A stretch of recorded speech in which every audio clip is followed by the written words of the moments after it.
let's get real. Hello, you guys. Welcome back to Real Talk with Menashe. I am your host, Menashe Chinyangenya. How are you guys doing? I hope you're doing well. Let me tell you guys. Okay, so it's been 2 weeks since we last spoke, right? The first week, I was so busy that I genuinely didn't have the time to sit down, and I kind of had a feeling as it was approaching that was going to happen. But the second week that I missed, guys, I was so sick. I was down so bad that you did not want to hear from me. Like, let me just tell you. So, this is why I think I got sick, okay? Because I'm about to break it down for you guys. I went to this dinner, right? It was an alumni dinner. So, everyone's seeing each other, haven't seen each other in a long time. Vibes are high. Everyone's having a great time, okay? We were there.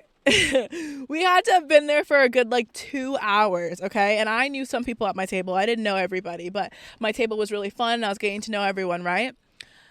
We're at my table and I'm gonna call this person Joe, okay? So we're at the table, we're chilling, and it's very, very loud. There had to probably be 10, maybe 8 to 10 tables associated with our group. So it was very loud in there. So Joe disappeared for a little bit and nobody really noticed. And then we look back and Joe is sitting there. Actually, no, Joe is not sitting there. Joe is kneeling, on his knees, as if he was going to propose or something, right? But his friend next to him is laughing, cracking up. And we look at Joe, and Joe has a thing of Robitussin. If you don't know what Robitussin is cough medicine, okay? And Joe is literally about to take a shot of cough medicine. And everyone starts chuckling all around. And I look and I'm like, wait a second. We're not gonna pretend like we're not seeing what's happening right now. Like, why do you have Robitussin right now? And he proceeds to say, listen, I just DoorDashed myself some Robitussin because I don't like to feel uncomfortable. And so I just need to take some Robitussin right now. Not a big deal. And I'm like, oh, but it is, because me and you have been chatting all night. Like, we've been so close to each other. It pretty much was probably to the right of me. I had a girl sitting next to me and then Joe. So me and Joe had been in close proximity all night. And we're 2 hours into this and now he's taking a shot of Robitussin. Those weren't the types of shots we were taking. So I was just really confused. But at that point, well, okay, this is what he said. So I was like, okay, maybe I'm gonna get sick. But then he was like, no, like, I vape. And let me just say, if you vape, I love you. I love you, but we've got to get a handle on it, because do you want to be taking shots of Robitussin at the restaurant like Joe? Like, anyway, he's like, I vape and I'm trying to quit, blah, blah, blah.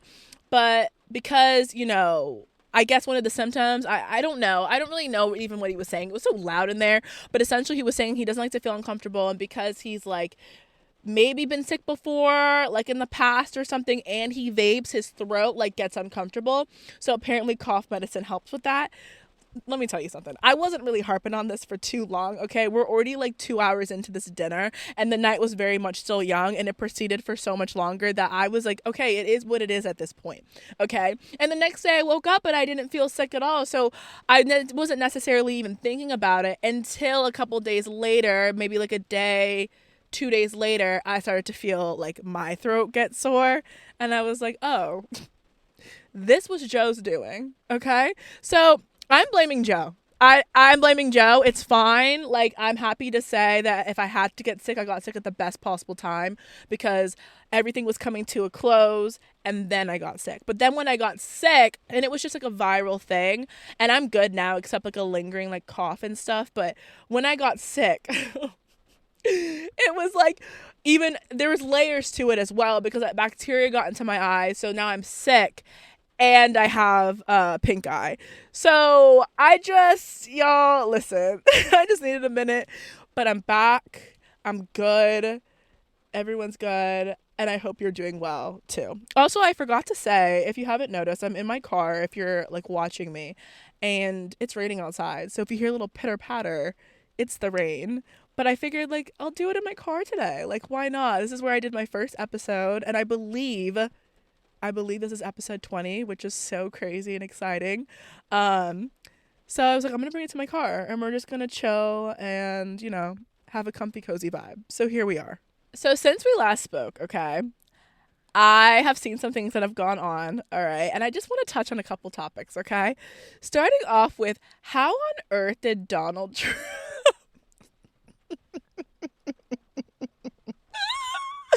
how on earth did former President Donald Trump get convicted of 34, was it 34 counts? Now, I don't even want to get, like, I don't want to talk about what he was convicted for and all of that. Like, that's not the point of me bringing this up.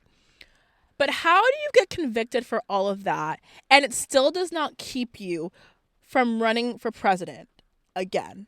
Like, I found out through this whole process because I was like, oh, once he's convicted, I'm like, oh, he's done.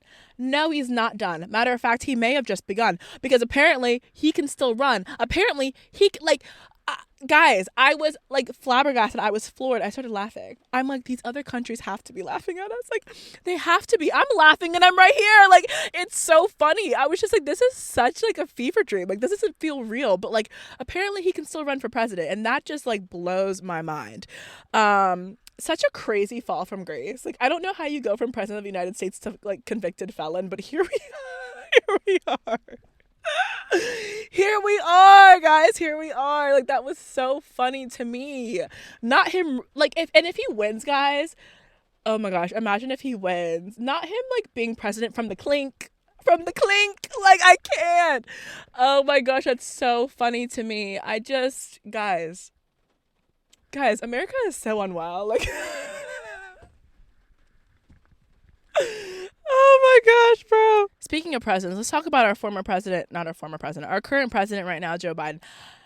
I have seen so many videos recently, guys. I'm talking about in the past couple days, where he looks like he doesn't know where he is. Like, I'm not trying to be funny. He was recently doing some presidential address somewhere. Well, I guess at the White House, right? I don't know. He was doing something. And he walks away and he just looks like dazed and confused. I don't know. And then they recently were doing something outside. I'm trying to think of what it was. Oh, hold on. I gotta look it up. This will bother me. Oh, it was a Juneteenth. He was doing a Juneteenth celebration outside.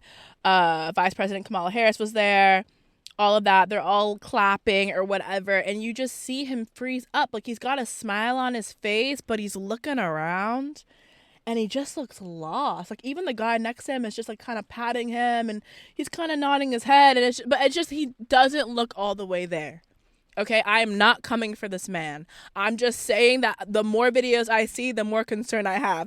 And I keep trying to tell my family about it. And they're like, Menashe, stop. Just stop. They don't even like... We need to have the real conversations, okay? I'm just like, I'm watching this man and I feel like he's like unwell. Like, I genuinely feel like he's not 100% right now. Like, I worry for his health and I just feel like enough people don't worry. And honestly, like, let's just say like, okay, it's a fluke. Like, he's looking a little dazed and confused, but maybe it's the old age, whatever. But if he genuinely is like not doing well, then shame on like I don't know, the White House for putting him in these positions to be like, you know, on camera all the time looking dazed and confused, because it's just like, let the man recover in the back then. I don't know, like, do y'all get what I'm saying? I don't know. Sometimes I just like, and again, you notice the things I brought up about Donald Trump and Joe Biden had nothing to do with their policies. I don't care to discuss that with you guys. I'm just talking about, I have concerns beyond the presidential stuff. Like, I just have concerns.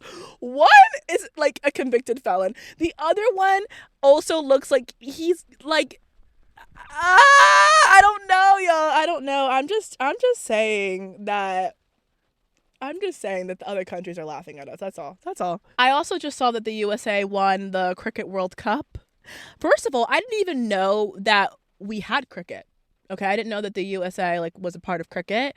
And if you are a US citizen, what are the rules to cricket? Quickly. Exactly. You don't know them either. Had no idea this team even existed, yet here we are winning things. Apparently we just like got invited to even be in the World Cup like not that long ago. Like, we were very new to this. I think we've only been in it like 5+ years. And we just went and won. And that's what it is right there. It's like, okay, it's like America's like on like what do you call those things? Like a seesaw, you know, with the two kids on the ends. And it's like, oh, like just when we look like we're about to teeter off, boom, we win the Cricket World Cup. You know what I'm saying? Like that's what's keeping us afloat. Little things like that, right? Like, did Joe Biden, was he present in whatever happened yesterday? I don't know. Is Donald Trump a felon? Yeah, I guess so. But boom, like we won the Cricket World Cup. So like everything's kind of leveling out. I guess everything's going to be okay after all, you guys. I guess so. Anyway, enough of the nonsense. On to my main topic for today. Simply put, my main topic is doing what is right will never go out of style. Doing what is right will never go out of style. I don't know why that is such a foreign concept to some people, but it's the truth.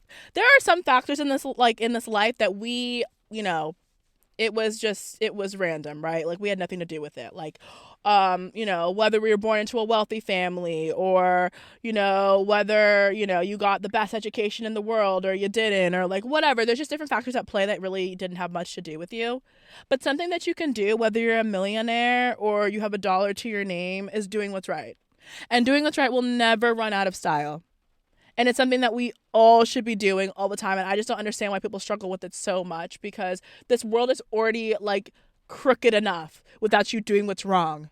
If you need reasons, I'll give you some reasons. First of all, doing what's right. Why should you? You never know who's watching. You do not know who's watching you, okay? And who's like peeping what you're doing and then moving according to what you do, okay? I don't think that we should necessarily rely on the people around us to make decisions for us, but you don't know if it could be someone younger or older or someone that's just lost and is looking for someone or maybe just looks up to you for whatever reason.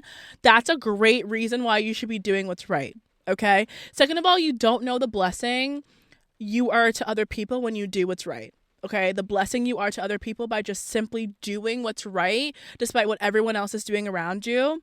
You never, ever know how the Lord will use you by just doing what's right. You just never know, okay? So that's another reason why you should do what's right. Notice how I never said doing what's right will be easy.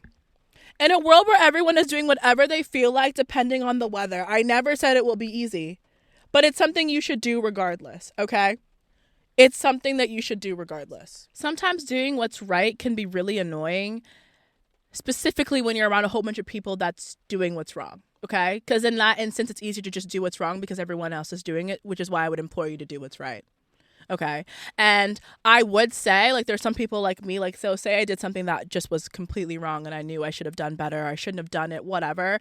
Like, that would eat at me and I would have to, like, pray about it and I would have to, like, try to rectify it if I could. But that's just how I am. And, like, everyone's morally different, okay? So I'm not going to pretend. Like, some of you guys sleep too well at night knowing that you do wrong.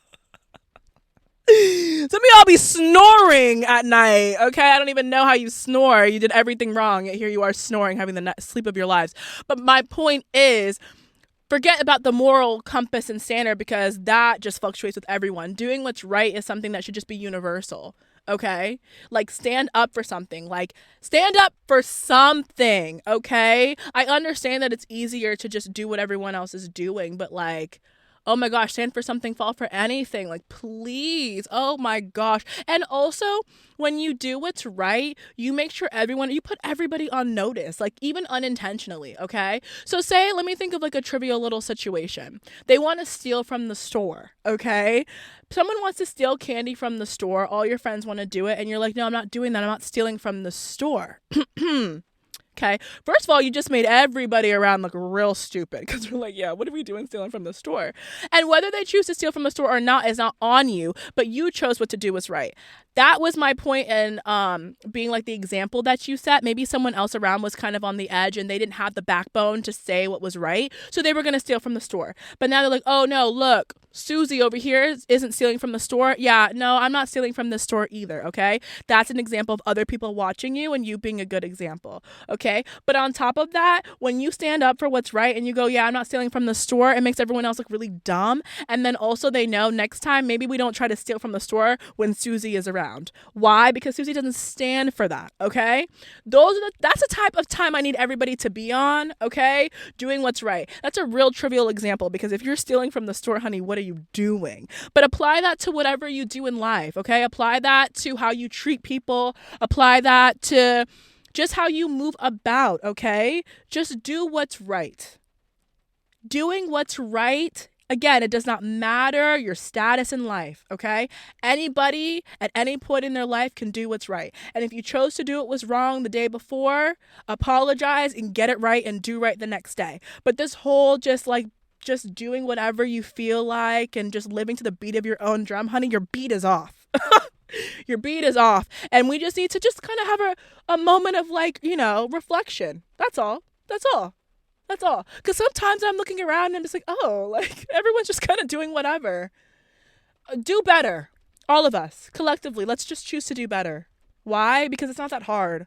It's not that hard. And also it sets up your life for success. When you're doing your best in the world and you're just doing what's right, you tend to get blessed a lot more, And I'm not trying to tell you to do this for like some gain in life, but you're setting yourself up a lot better unintentionally when you just choose to do what's right. Okay? It also takes out a lot of this nonsense that you have no business being a part of. Okay? I'm just saying. I think it was a nice little reminder that we all needed today. Just do what's right. Okay? Do unto others as you would have them do unto you. We've all heard it. We know the sayings. Okay? Also, how many people do you know that are so successful, maybe very good at what they do, successful at what they do, but like you just notice that like you could speak very highly of maybe their craft, but when it comes to like who they are as a person, it's crickets. Insert the cricket noise right here. It's literally crickets. Not me saying insert the noise right here. Like I'm not going to be the one editing this. Pause for the crickets. Yeah, it's crickets. Because at the end of the day, like they're not, they're not the best of people, okay? And that's why I think the older I get, I'm not really that impressed by accolades and everything. Not just solely impressed on that. Like, are you a good person? Do you do what's right when it'd be easier to do what's wrong? Like, the things that actually matter in life, the older I get, that's what I care about more. Because, I mean, like, it's not hard to be amazing at something, but it can be harder to stand up for what's right when everyone's doing the opposite, okay? It can be a lot harder to do that. And so that's kind of like what I look for. And I feel like, as you go through life, you might meet those people. Because I feel like, I don't know. I feel like everyone's met someone at a certain point where it's just like, yeah, I mean, they be doing whatever, And that's just not the type of person that we should strive to be for. That's not the type of person we should strive to be, okay? I just want better for all of us. And I know sometimes, we go through little phases. Maybe we look back and we're just like, oh, I don't know who that person was. But, moving forward, as of June 2024, we're going to strive to do a little better, okay? Okay? We're going to do what's right. Repeat after me. We're going to do what's right. We're going to do what's right. What we're going to do what's right. We're going to do, you get it. We're going to do what's right. So that's pretty much it. That's my little main topic for the day. That's my main takeaway. I hope that as you go through your week, you will choose to do what's right. And, maybe you need the reminder. Babe, I'm happy to give it. Okay? I hope you guys have an amazing week. I'm so happy to be back. This is my 20th episode, I'm pretty sure, which I'm very excited about. I'm just excited for everything that's to come with Real Talk with Menashe. And I want to thank you guys again so much for listening and riding with me and supporting me. And you guys are just the best. And I love you guys a lot. So wishing you an amazing Robitussin-free week. Okay? Follow me on socials at Real Talk with Menashe on TikTok, Instagram, YouTube, all that jazz. Have an amazing week, and I will see you in the next one. Bye. Real Talk with Menashe. Let's get real.